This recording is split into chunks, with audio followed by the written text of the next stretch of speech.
حميم تنزيل الكتاب من الله العزيز الحكيم إن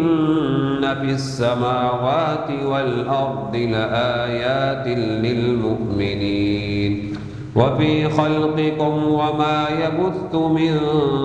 دابة آيات لقوم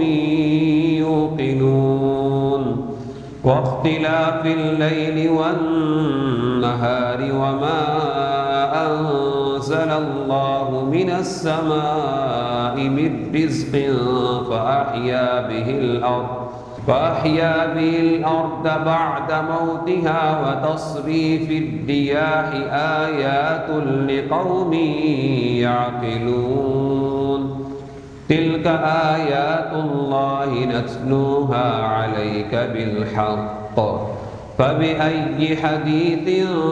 بعد الله وآياته يؤمنون ويل لكل أفاك أثيم يسمع آيات الله تتلى عليه ثم يصر مستكبرا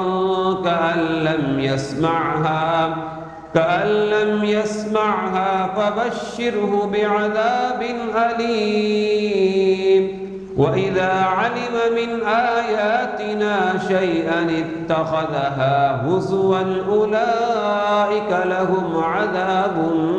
مهين